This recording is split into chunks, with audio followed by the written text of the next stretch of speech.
नमस्कार, स्वागत है आप सभी का देवभूमि समाचार में। मैं आपके साथ निकिता कश्यप। बुलेटिन की शुरुआत करते हैं। उत्तराखंड के मुख्यमंत्री पुष्कर सिंह धामी ने प्रदेश के सभी जिलाधिकारियों के साथ वर्चुअल बैठक कर प्रशासन को साफ संदेश दे दिया है। काम में लापरवाही नहीं चलेगी। सीएम पुष्कर सिंह धामी ने निर्देश दिए कि सबसे पहले टीबी मुक्त होने वाले 3 जिलों को विशेष रूप से सम्मानित किया जाएगा। सभी डीएम को निर्देश दिए गए हैं कि वे अपने जिलों में 5-5 नवाचारों पर काम करें और टीबी मुक्त अभियान को जन जन आंदोलन तक बढ़ाया जाए और आंदोलन बनाएं। साथ ही साथ 5 जून से 25 जुलाई तक बड़े स्तर पर पौधारोपण अभियान चलेगा। तो वहीं प्लास्टिक मुक्त उत्तराखंड को लेकर भी जागरूकता फैलाई जाएगी और इसके साथ ही जल स्रोतों के संरक्षण, अमृत सरोवरों की मॉनिटरिंग और सड़कों से अतिक्रमण को हटाने के लिए भी अधिकारियों को सख्त निर्देश दिए गए हैं।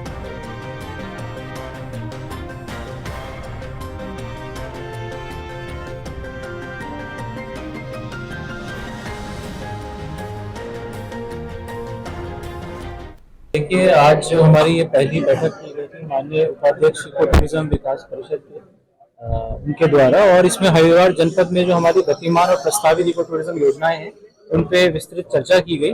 और माननीय जो हमारे उपाध्यक्ष महोदय उनके द्वारा कुछ निर्देश दिए गए हैं कि उनके द्वारा बताया गया है कि हरिद्वार उनकी प्राथमिकताओं में से रहेगा क्योंकि वो खुद हरिद्वार से है। और 2-3 जो हमारे झिलमिल झील और हमारे जो नगर वन की योजना है उनके लिए उनके द्वारा निर्देश दिए गए हैं कि इसको वृहद स्तर पर इसकी परियोजना बनाई जाए और इसमें जो भी वित्तीय आवश्यकता होगी उसके लिए वो व्यक्तिगत रूप से भी राज्य सरकार से अनुरोध करके प्रयास करें। मुख्यमंत्री पुष्कर सिंह धामी ने कारगिल दिवस पर बलिदानी सैनिकों के आश्रितों को मिलने वाली अनुग्रह राशि को 10 लाख से बढ़ाकर 50 लाख कर दिया है। आपको बताते चले उनकी ओर से यह घोषणा की गई थी, जिसमें शासनादेश जारी होने के बाद मुख्यमंत्री ने कहा कि राज्य सरकार सैनिकों और उनके परिवारों के कल्याण के लिए प्रतिबद्ध है और सेना में परमवीर चक्र से लेकर मेंशन इन डिस्पैच तक सभी वीरता पुरस्कारों से अलंकृत सैनिकों को दी जाने वाली एक मुश्त तथा वार्षिक राशि में भी वृद्धि की जाएगी। वही आपको बताते चले उन्होंने यह भी कहा कि बलिदानियों के परिवार के एक सदस्य को राज्य की ओर से सरकारी नौकरी में समायोजित करने का भी निर्णय लिया गया है। मुख्यमंत्री पुष्कर सिंह धामी ने आगे यह भी कहा कि उत्तराखंड देवभूमि के साथ वीर भूमि भी है। हमारे वीर जवानों ने देश की सीमाओं की सुरक्षा में अपने साहस और पराक्रम का परिचय दिया है।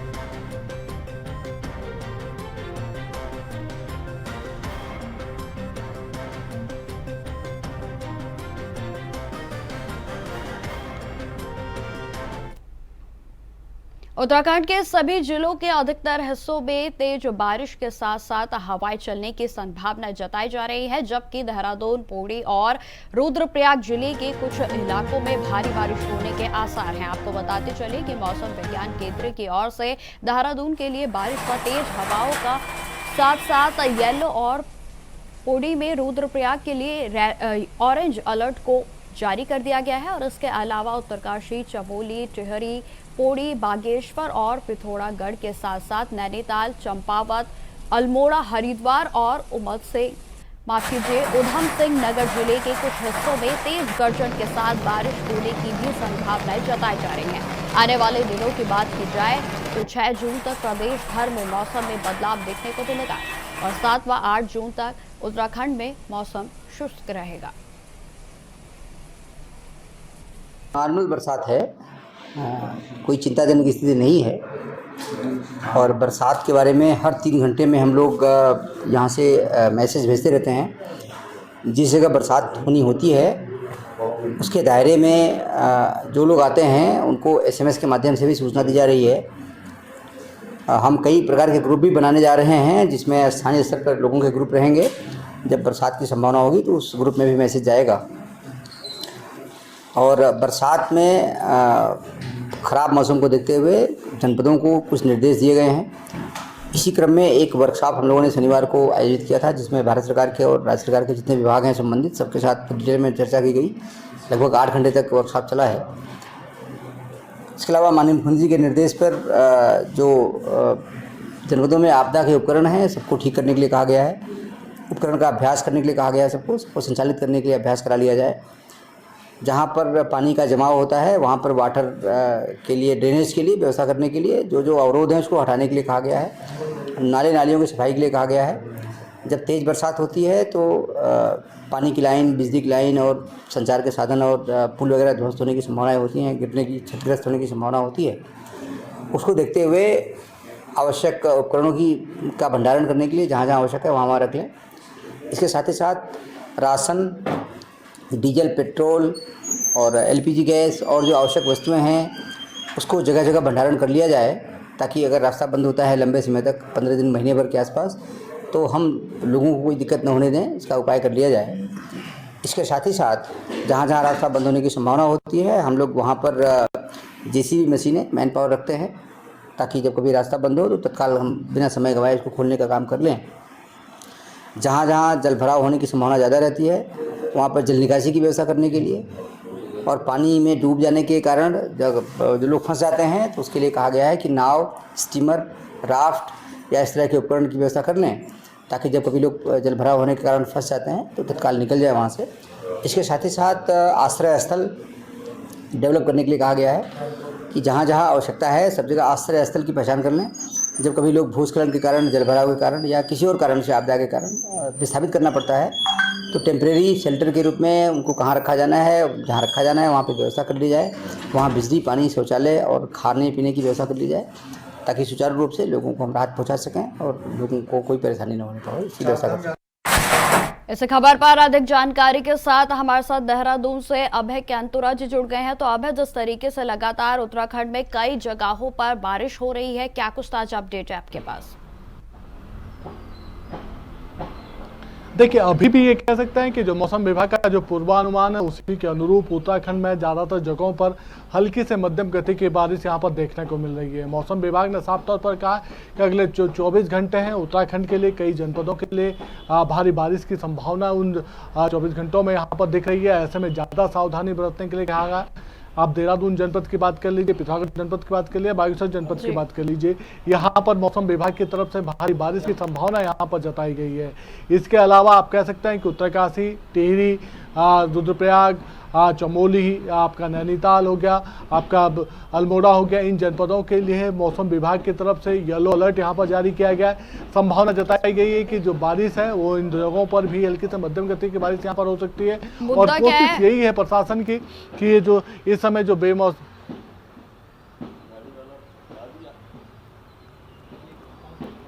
अलर्ट भी जारी किया गया है, जहां पर येलो अलर्ट के साथ साथ तमाम जगहों पर ऑरेंज अलर्ट भी जारी कर दिया गया है। तो ऐसे कौन से इलाके हैं जहां पर अभी तक ऑरेंज अलर्ट जारी किया गया अब है? देखिए, फिलहाल मौसम विभाग की तरफ से जो ऑरेंज अलर्ट है ये 3 जनपदों के लिए यहाँ पर जारी हुआ है। देहरादून जनपद, पिथौरागढ़ जनपद, बागेश्वर जनपद के लिए अलर्ट यहाँ पर जारी हुआ है। और खास तौर पर जो चारधाम यात्रा के लिए इस समय जो यात्री यहाँ पर आए हुए हैं, जो श्रद्धालु यहाँ पर पहुँचे हुए, उनको जिला प्रशासनों के दिए गए दिशा निर्देशों का अनुपालन करने की सलाह यहाँ पर मौसम विभाग की तरफ से दी गई है, ताकि वो किसी भी परेशानी से बचने का काम यहाँ पर रह सके। क्योंकि इस समय जो बारिश यहाँ पर हो रही है, ऐसे में चारधाम यात्रा में सबसे बड़े जो बाधा बनकर आ रही है वो यही है कि लैंडस्लाइड, जो मार्ग अवरुद्ध हो रहे हैं, उसके चलते जो यात्रियों की जो परेशानियां वो वहाँ पर बढ़ती नजर आ रही है। इसीलिए समय रहते हुए सभी श्रद्धालुओं को या यात्रियों को ये कह सकते हैं कि जो जिला प्रशासन की तरफ से जो गाइडलाइंस जारी की जा रही है उनका अनुपालन करने की सलाह यहाँ पर दी जा रही है। अभी भी ये कह सकते हैं कि पूरे उत्तराखंड में ज़्यादातर जगहों पर हल्की से मध्यम गति की बारिश का अनुमान यहाँ पर जताया गया है। राजधानी देहरादून की बात करें तो सुबह से ही ये कह सकते हैं कि यहाँ पर बादल छाए हुए हैं और अब से कुछ देर में बारिश होने का एक अनुमान सा यहाँ पर दिखाया गया है। तो ये कहा जा सकता है कि लगातार जो मौसम विभाग का जो अनुमान यहाँ पर जारी हो रहा है, पूर्वानुमान जो जारी किया जा रहा है, वो सच साबित हो रहा है। और उत्तराखंड में जो आसमान से जो बारिश बरस रही है, ये आफत की बारिश बनकर उभरती हुई नजर आ रही है। जी बिल्कुल अभय, जिस तरीके से अभी आपने बताया कि लैंडस्लाइड को लेकर भी तमाम तरीके के बंदोबस्त किए गए हैं, तो क्या कुछ प्रशासन की ओर से तैयारियां हैं?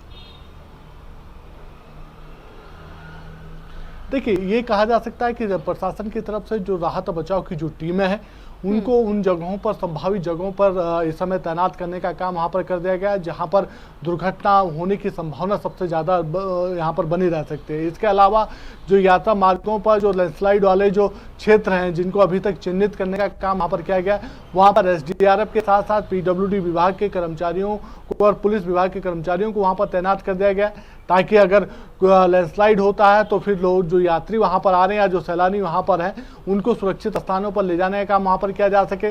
जो लोक निर्माण विभाग की जो टीमें वहाँ पर मौजूद हैं उनकी तरफ से उन जो अवरुद्ध जो मार्ग हैं उन मार्गों को खोलने का प्रयास वहाँ पर तीव्र गति से किया जा सके, तेज गति से हो सके, ताकि जो आवागमन जो बाधित हुआ है उसको सुचारू किया जा सके। इसके अलावा जो नगरीय जो क्षेत्र हैं या छोटे छोटे जो कस्बे हैं उन कस्बों में भी जिला प्रशासन की टीमों को अलर्ट करने के लिए कह दिया गया। ठीक है, अब आप लगातार हमारे साथ बने रहे। फिलहाल खबरों में आगे बढ़ते हैं। प्रदेश की पंचायतों में प्रशासकों की पुनर्नियुक्ति के संबंधित अध्यादेशों को राजभवन में बिना मंजूरी लौटा दिया गया है। जी आपको बताते चले कि इस कारण 10,760 त्रिस्तरीय पंचायतें अभी खाली रहेंगी और इससे पंचायतों में संवैधानिक संकट पैदा हो गया है। वहीं आपको यह भी बताते चले कि त्रिस्तरीय पंचायतों में प्रशासकों का 6 महीने का कार्यकाल खत्म होने के बाद प्रशासकों की पुनर्नियुक्ति के लिए पंचायती राज विभाग में आनन फानन में प्रस्ताव तैयार किया गया था और जिससे पहले विधायी विभाग के यह कहते हुए लौटा चुके थे कि कोई अध्यादेश यदि एक बार वापस आ गया है तो उसे फिर से उसी रूप में नहीं लाया जाएगा और ऐसा किया जाना संविधान के साथ कपट होगा।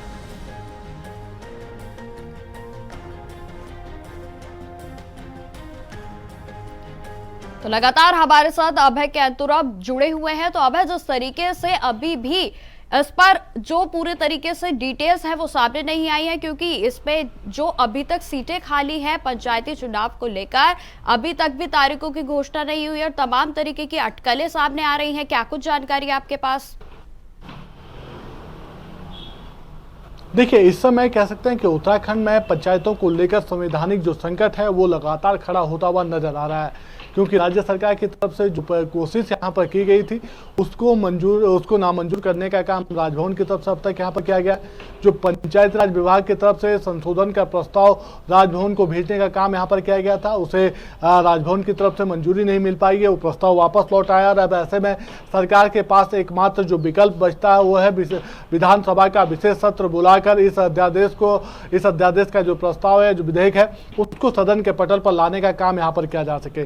जिस प्रकार से अभी तक पंचायत राज विभाग को लेकर काम यहाँ पर हुआ है, ऐसे में समझा जा सकता है कि विभाग की जो आधी अधूरी जो तैयारियां थी उन आधी अधूरी तैयारियों के चलते इस समय जो संवैधानिक जो संकट पंचायतों पर खड़ा हुआ वो उसी का परिणाम यहाँ पर देखने को मिल रहा है। क्योंकि पूर्व में विधायक विभाग की तरफ से इस पंचायत राज विभाग के जो प्रस्ताव था, जो संशोधन का जो प्रस्ताव था, उसमें कई तरीके की खामियां यहाँ पर निकाली गई थी, उसे राजभवन न भेजने की हिदायत विधायी विभाग की तरफ से। ठीक है, अब बिल्कुल आप हमारे साथ लगातार बने रहे। फिलहाल खबरों में आगे बढ़ते हैं।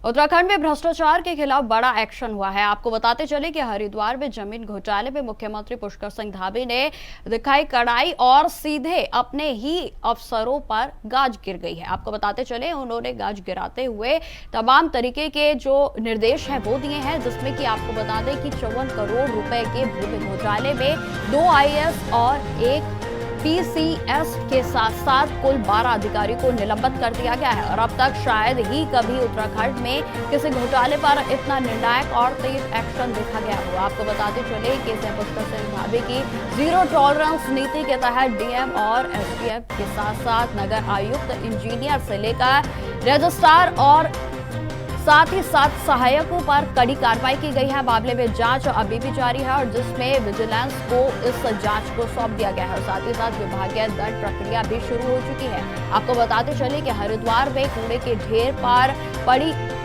अनुपयुक्त जमीन को 54 करोड़ में खरीदने की यह डील सिर्फ वित्तीय नहीं बल्कि नैतिक भ्रष्टाचार की पराकाष्ठा थी और आपको बता दें कि इस बार सरकार ने कोई ढिलाई नहीं बरती है। मुख्यमंत्री पुष्कर सिंह धामी ने साफ किया है कि अब पद नहीं, जवाबदेही चलेगी।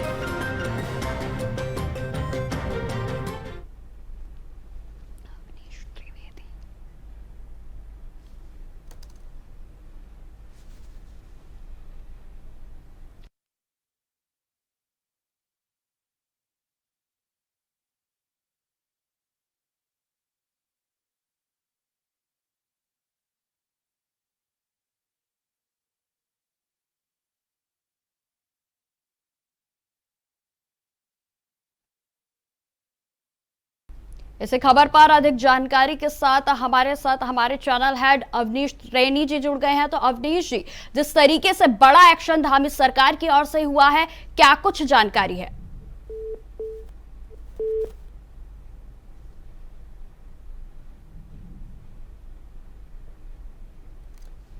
तो एक बार फिर से हम आपको बताते चले कि जिस तरीके से उत्तराखंड सरकार की ओर से यह बड़ा चाबुक जो है चलाया गया है और जिससे पूरे महकमे में हड़कंप मच गया है। आपको बताते चले कि जमीन घोटाले में सरकार ने बड़ा एक्शन किया है और जिसमें यह भी आपको बताते चले कि इससे पहले उत्तराखंड सरकार या फिर उत्तराखंड में इस तरीके का एक्शन जो है अभी तक नहीं देखा गया था। वहीं इस खबर पर अधिक जानकारी के साथ लगातार हमारे साथ अभय कैंतुरा जी जुड़े हुए हैं। तो अभय, जिस तरीके से बड़ा एक्शन धामी सरकार में हुआ है, क्या कुछ अपडेट निकलकर सामने आ रहा है?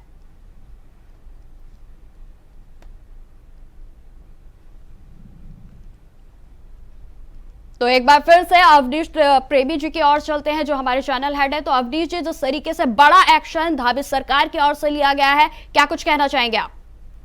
देखिए, बिल्कुल ये अपने आप में एक बड़ी कार्रवाई है जिसमें 2 IAS से 12 सस्पेंड किया गया और अपने आप में उत्तराखंड में बड़ी कार्रवाई मुझको कि मुख्यमंत्री ने एक साफ संकेत देने की है कि उत्तराखंड में भ्रष्टाचार का चाहे छोटा हो या बड़ा, जो भी उसमें लिस्ट पाया जाएगा उसके खिलाफ सख्त कार्रवाई की जाएगी। सबसे बड़ी बात है कि उत्तराखंड और खासकर हरिद्वार के नगर निगम में अपने आप में एक अनूठा खेल हुआ है। जिस तरह करोड़ की जमीन को 54 करोड़ में खरीदा गया है, इसकी जांच की गई थी। मुख्यमंत्री के निर्देश पर ही जांच हुई थी। जो सीनियर IAS है रणवीर सिंह चौहान, जांच की थी और जांच पूरी होने से पहले रिपोर्ट शासन को सौंपी गई थी और मुख्यमंत्री ने इसमें बड़ा एक्शन लिया है। हरिद्वार के जिलाधिकारी हैं कमलेंद्र सिंह, उनको कर दिया गया है। इसके साथ साथ जो CDO रहे थे, MLA जो रहे थे, उनको सस्पेंड कर दिया गया है और जो अजय जी SDM थे, उन समेत निगम के 12 कर्मचारियों को तत्काल प्रभाव से सस्पेंड करने के आदेश दे दिए गए हैं। जी बिल्कुल अवनीश जी, जिस तरीके से यह जो एक्शन लिया गया है उत्तराखंड में, ऐसा पहली बार हुआ है जहां पर IPS के समेत बड़े अधिकारियों पर यह चाबुक चला है। बिल्कुल बड़ी कार्रवाई हम इसको कहेंगे और मुख्यमंत्री इसमें गंभीर थे। शुरू से ही उन्होंने ये जांच सौंपी थी और साफ तौर पर ये भी कहा था कि जो भी इसमें दोषी होगा उसको किसी भी कीमत पर बख्शा नहीं जाएगा। और जांच रिपोर्ट आने के बाद तत्काल ये कार्रवाई की गई है और एक संदेश देने की कोशिश की गई है कि कोई भी हो उसको किसी भी स्तर पर बर्दाश्त नहीं किया जाएगा। भ्रष्टाचार उत्तराखंड में बर्दाश्त नहीं किया जाएगा।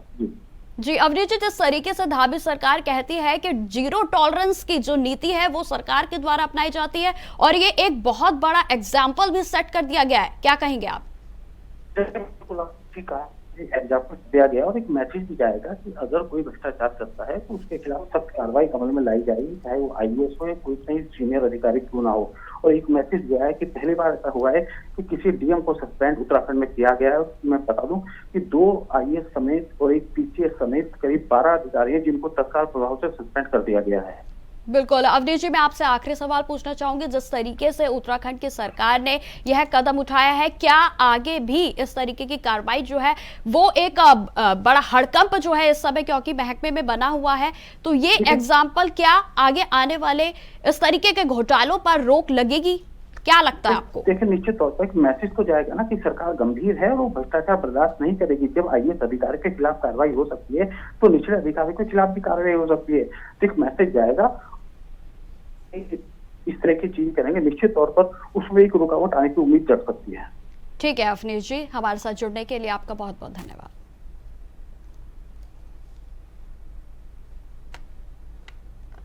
तो लगातार हमारे साथ देहरादून से अभय कैंतुरा भी जुड़े हुए हैं। अभय कैंतुरा जी, जिस तरीके से भ्रष्टाचार पर धामी सरकार का बड़ा एक्शन हुआ है, क्या लगता है कि हड़कंप मचा है पूरे महकमे में?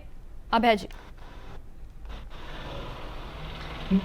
देखिए, मुख्यमंत्री पुष्कर सिंह धामी की ये कार्रवाई जो सीधे तौर पर ये कह सकते हैं कि बड़ी कार्रवाई प्रशासनिक अधिकारियों पर यहाँ पर की गई है, जिसमें 2 IAS, एक PCS समेत 12 ऐसे अधिकारी या कर्मचारी सम्मिलित थे जो इस पूरे प्रकरण में संलिप्त यहाँ पर पाए गए थे, जिनकी भूमिका संदेहास्पद यहाँ पर लग रही थी। उन सभी के खिलाफ बड़ी कार्रवाई यहाँ पर की गई है। ये कार्रवाई नजीर बनेगी आने वाले दिनों में कि चाहे वो अधिकारी कितने ही बड़े पद पर क्यों ना बैठा हो, अगर उसके द्वारा भ्रष्टाचार को बढ़ावा दिया जाता है, भ्रष्टाचार को संरक्षित करने का काम वहां पर किया जाता है तो फिर उसके खिलाफ कठोर कार्रवाई यहां पर की जाएगी। ये कह सकते हैं कि जो जांच रिपोर्ट यहां पर आई थी, उस जांच रिपोर्ट पर जिस प्रकार से बड़ी कार्रवाई हुई है, ये पहली बार उत्तराखंड के इतिहास में यहां पर हुआ है कि डीएम रहते हुए ये कह सकते हैं कि डीएम के खिलाफ कार्रवाई यहां पर की गई है। और जो पूर्व नगर आयुक्त थे IAS अधिकारी वरुण चौधरी, उनके खिलाफ भी कार्रवाई यहां पर हुई है। जो SDM इस समय रहे हैं वहां पर अजय वीर सिंह, उनको भी ये कह सकते हैं निलंबित करने का काम यहां पर कर दिया गया है। अब सीधे तौर पर कह सकते हैं कि विभागीय जांच भी यहां पर चलेगी और जो विजिलेंस जांच होगी उस विजिलेंस जांच को भी और आगे बढ़ाने का काम यहां पर किया जाएगा। यदि जो भ्रष्टाचार यहां पर हुआ है, जमीन के ये कह सकते हैं कि जो जमीन को यहां पर किसी भूमि को जो खरीदने का काम यहां पर हुआ था 54 करोड़ का, उसमें पूरी तरह से घोटाला यहां पर बताया जा रहा है कि 15 करोड़ की जमीन पर 54 करोड़ में खरीदने का काम यहां पर हुआ। जिस तरीके से अधिकारियों ने अपनी ये कह सकते हैं कि जो उनकी उनका जो कर्तव्य थे, उन कर्तव्यों को भुलाने का काम यहाँ पर किया गया था, तो ये कहा जा सकता है कि आने वाले दिनों में और बड़ी कार्रवाई भी यहाँ पर देखने को मिल सकती है। पूर्व में ही सरकार की तरफ से मैसेज यहाँ पर दिया जा चुका है कि अगर भ्रष्टाचार को बढ़ावा दिया जाता है, भ्रष्टाचार को संरक्षित करने का काम किसी भी व्यक्ति की तरफ से यहाँ पर किया जाता है तो फिर उसके खिलाफ कार्रवाई यहाँ पर होगी। और लगातार ये कह सकते हैं कि धामी सरकार की कार्रवाई पूर्व में भी देखने को मिली थी, चाहे वो विजिलेंस की तरफ से रिश्वतखोर अधिकारियों को पकड़ने का काम यहाँ पर किया जा रहा हो या फिर आज की कार्रवाई यहाँ पर देखी जा सकती हो। तो ये कहा जा सकता है कि धामी सरकार जो कहती है वो करके दिखा रही है और प्रदेश को भ्रष्टाचार मुक्त और करने की दिशा में सरकार आगे बढ़ रही है। जी बिल्कुल। अब जिस तरीके से धामी सरकार ने यह भी स्पष्ट कर दिया है कि अब पद नहीं बल्कि जवाबदेही जो है वो हर पद पर जो भी अधिकारी हो या फिर कोई आम आदमी हो उसको जवाबदेही जो है वो करनी ही पड़ेगी। तो इसको लेकर क्या कुछ जानकारी है? क्योंकि देखिए जिस तरीके से अभी बड़े बड़े IPS अधिकारियों समेत बड़े नाम सामने आए हैं, जांच अभी भी जारी है, क्या और भी नाम आने की आशंका है सामने? देखिए अभी शुरू से ही इंडिया वैसे इन सब चीज़ों को बताता यहाँ पर आया कि किस तरीके से ये ज़मीन का फर्जीवाड़ा यहाँ पर हुआ है, जो ये ज़मीन का घोटाला हरिद्वार में हुआ है, लगातार इसकी जांच की बात इंडिया वैसे यहाँ पर करता रहा। और आज उन सब आरोप ये कह सकते हैं उन सब चीज़ों की पुष्टि यहाँ पर हुई है जब मुख्यमंत्री की तरफ से ये कह सकते हैं कि जो जांच कमेटियां पर बिठाई गई थी, अपर सचिव रणवीर सिंह चौहान की अध्यक्षता में जो कमेटियां पर बिठाई गई थी, उनकी जो जांच रिपोर्ट थी, उस जांच रिपोर्ट के आधार पर जो बड़ी कार्रवाई यहाँ पर हुई है, ये इस बात का प्रमाण है कि इसमें कहीं कुछ और भी चीज़ें संलिप्त या संदेशपात्र यहाँ पर कही जा सकती है जिस पर कार्रवाई होना जरूरी है। और जिस प्रकार से ये कह सकते हैं कि इस तरह प्रदेश में जमीनों को लेकर काम यहाँ पर हो रहा है, ऐसे में अभी ये कार्रवाई बड़ी नजीर यहाँ पर बनेगी और आने वाले दिनों में इसका और सकारात्मक परिणाम भी यहाँ पर देखने को मिलेंगे। यानी जो भ्रष्टाचारी होंगे वो सलाखों के पीछे भी जाएंगे, वो चाहे कितने ही बड़े पद पर क्यों ना यहाँ पर बैठा हो, क्योंकि अगर डीएम के ऊपर कार्रवाई यहाँ पर हो सकती है तो फिर ये समझा जा सकता है कि जिलों में भ्रष्टाचार किसी भी प्रकार से बर्दाश्त यहाँ पर नहीं किया जाएगा। ये सरकार का एक सख्त मैसेज है और आने वाले दिनों में समझा जा सकता है कि ऐसे ही मैसेज को फलीभूत करने का काम यहाँ पर किया जाएगा, उन इम्प्लीमेंट करने का काम अधिकारियों की तरफ से यहाँ पर किया जाएगा जो ऐसे इस तरीके के भ्रष्टाचार को बढ़ाने का काम करते हैं, उनके खिलाफ कार्रवाई जरूर होगी। जी ठीक है, अब तमाम जानकारी के लिए आपका बहुत बहुत धन्यवाद। तो जिस तरीके से लगातार अब भ्रष्टाचार पर धामी सरकार की ओर से चाबुक चलाया गया है, तो फिलहाल देवभूमि समाचार में इतना ही। नमस्कार।